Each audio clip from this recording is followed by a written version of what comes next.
Обычное лето, обычное озеро, вода теплая, ласковая, ничто не предвещает беды, но именно в таких, казалось бы, безобидных условиях и скрывается один из самых пугающих водных убийц на планете — Наэглерия фаулери, известная как амеба, поедающая мозг. Этот одноклеточный паразит обитает в теплой пресной воде, озерах, реках, иногда даже в бассейнах с плохой фильтрацией. Атака начинается просто. Человек ныряет, и амеба попадает в нос. Далее она поднимается по обонятельному нерву прямо к мозгу. Там начинается нечто по-настоящему ужасающее. За считанные дни амеба разрушает мозговую ткань, вызывая агрессию, галлюцинации и смерть. Почти все случаи заканчиваются летально.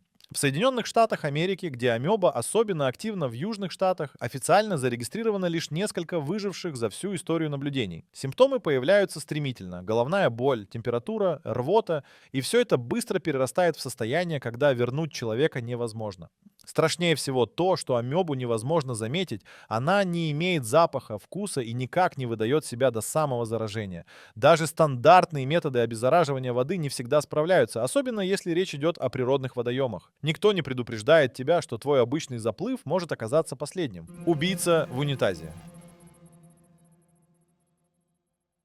Это, пожалуй, одна из самых отвратительных историй, связанных с водной живностью. В пресноводных реках Амазонии обитает паразит по имени кандиру. Он крошечный, почти прозрачный, и его можно не заметить, даже если он уже рядом. Но его метод охоты — настоящий кошмар для любого человека. Кандиру ориентируется на мочевину, которую животные и люди выделяют в воду. Ученые до сих пор спорят, действительно ли он способен заползать в мочеиспускательный канал человека.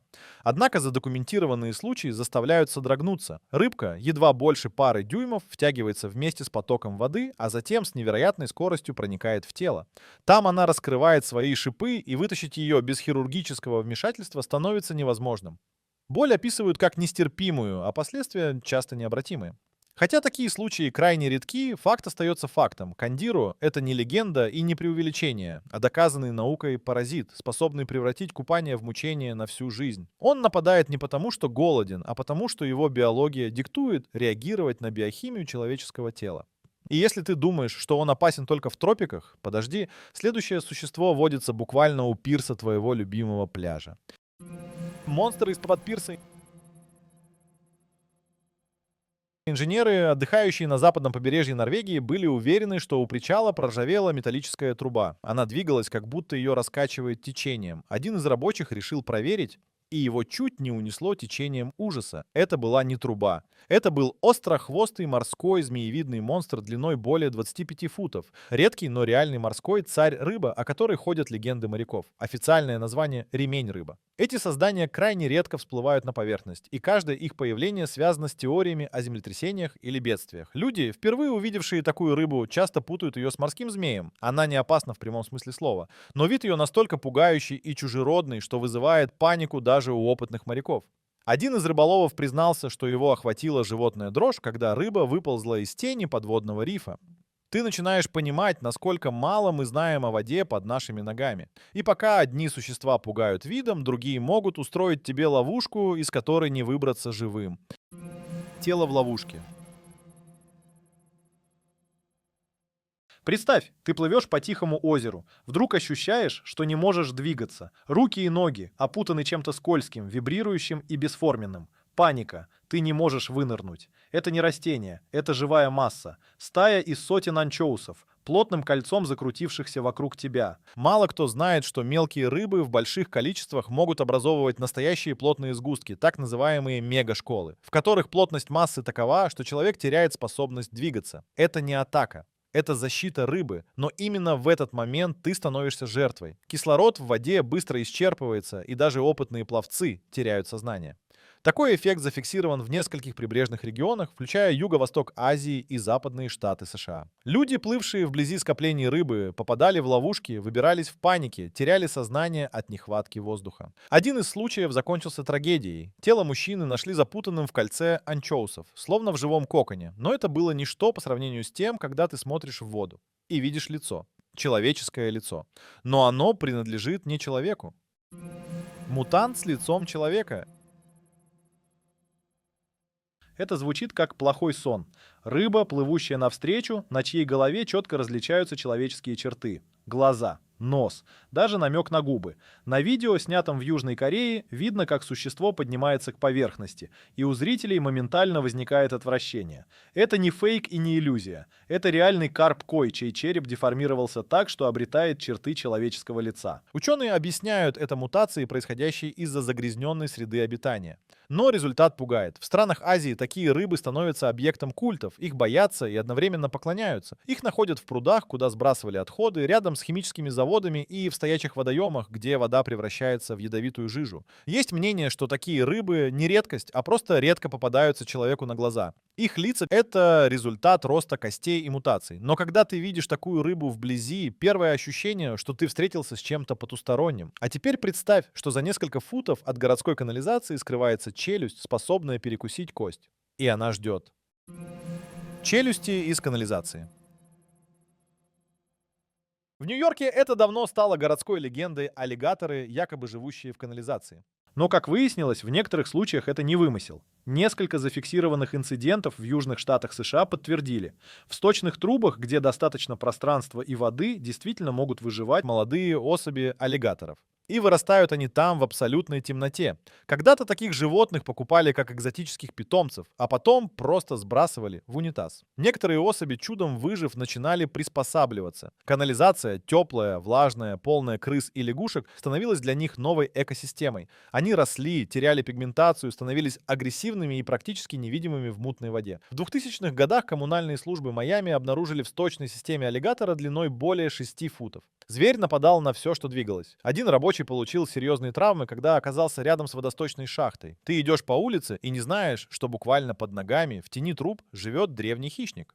Но некоторые подводные убийцы нападают не из-за агрессии, они охотятся со страшной эффективностью, как идеальные палачи. Подводный палач.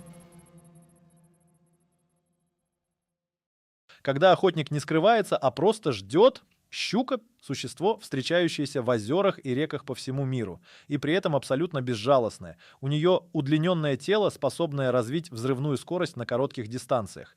Но главное — ее челюсти, утыканные острыми зубами, загибающимися внутрь. Попав в них, даже крупная рыба не имеет шансов выбраться. Были случаи, когда щука нападала на домашних животных, подошедших к воде.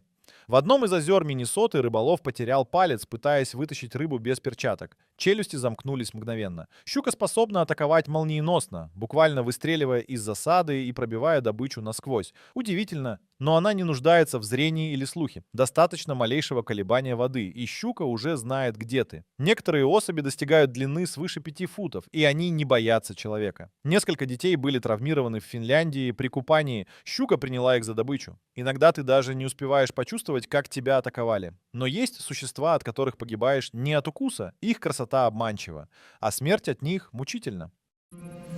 Ядовитая красота. Представь камень на морском дне. Он не двигается, сливается с окружающим песком. Но это не камень. Это рыба-камень, одно из самых ядовитых существ на планете. Ее спинные шипы выделяют токсин, который вызывает паралич, некроз тканей и смерть от остановки дыхания. Причем боль настолько сильна, что жертвы умоляли об ампутации конечности. Эта рыба обитает в прибрежных водах Индо-Тихоокеанского региона, но за последние годы ее начали замечать и у побережья Австралии и Таиланда. Туристы наступают на нее случайно и попадают в ад. Местные рыбаки называют ее проклятием моря. Один спасатель рассказал, как вытаскивал из воды мужчину, потерявшего сознание от боли через 30 секунд после укола. У него началась судорога, дыхание остановилось, и только быстрая инъекция антидота спасла ему жизнь. Ты смотришь на нее и видишь камень. Она не убегает, не двигается, не выказывает признаков жизни. Но стоит ступить, и начинается кошмар. Однако есть места, где никакие шипы не нужны. Там на тебя просто бросаются. Массово. Жертвы Пиявочного озера. Ты входишь в воду. Сначала ничего необычного, но через несколько минут чувствуешь жжение, покалывание, что-то тянет тебя вниз. Когда выныриваешь, все тело покрыто живыми извивающимися существами, пиявками. И ты не один. Пиявочное озеро в Индии, известное как Гуа-Понт, стало печально знаменитым из-за случаев массовых атак. Пиявки могут быть безобидными в медицинских условиях, но в дикой природе, особенно в загрязненных водоемах, они становятся агрессивными. Они внедряются в слизистые оболочки, заползают в уши, нос, гениталии. Были случаи, когда людям требовалась хирургическая помощь, чтобы извлечь паразитов. Местные жители давно избегают это озеро. Птицы, залетающие в воду, больше не вылетают, рыба исчезла. Но пиявки множатся, и вся поверхность воды — это живое, дышащее, кровососущее полотно. Однако не только паразиты угрожают людям в воде. Иногда сама вода превращается в оружие, гниющее и пожирающее твою плоть. Гниль на дне. В летние месяцы, особенно в загрязненных стоячих водоемах, активно размножается группа бактерий, известная как вибрионы. Они не просто вызывают кожные раздражения. Они могут проникнуть в рану и за считанные часы вызвать некротический фасциит, по сути, гниение живой плоти. Особо опасны такие случаи после ураганов, когда сточные воды попадают в озера и пруды. Бактерии размножаются со скоростью света, и достаточно одного небольшого пореза, чтобы началось заражение. Один из самых громких инцидентов произошел во Флориде. Мужчина с едва заметной царапиной на ноге пошел купаться в озеро. Через сутки он оказался в реанимации. Через 3 суток его ампутировали по бедро. Доктора говорят, он выжил чудом. Ты можешь не заметить, как инфекция проникает в тело, и уже через несколько часов твоя кожа начнет пузыриться, почернеет, а затем начнет гнить, словно ты уже умер. А теперь представь, что вся эта вода кишит еще и змеями, ядовитыми, злобными, подводными. Подводные змеи. Есть что-то первобытно пугающее в змеях, а теперь представь себе змею, скользящую в мутной воде, почти невидимую.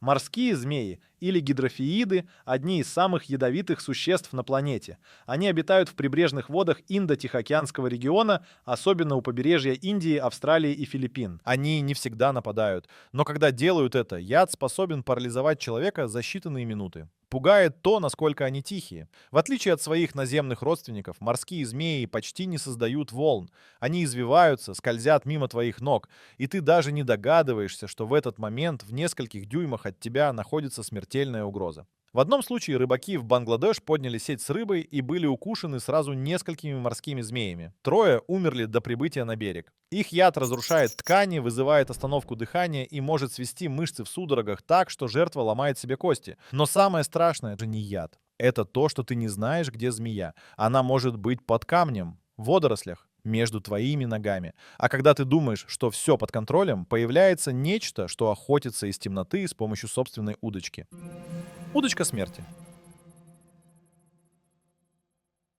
Среди обитателей глубин есть особенный монстр. Он не гонится за добычей, он ее заманивает. Рыба-удильщик или морской черт обитает на большой глубине, но в последнее время ее начали находить и на мелководье у побережья Калифорнии. На ее голове растет отросток с фосфорисцирующим светом. Он светится в темноте, словно лампочка. Мелкие рыбы плывут на этот свет, думая, что нашли еду. Но вместо еды их встречают огромные челюсти, способные проглотить жертву размером с себя.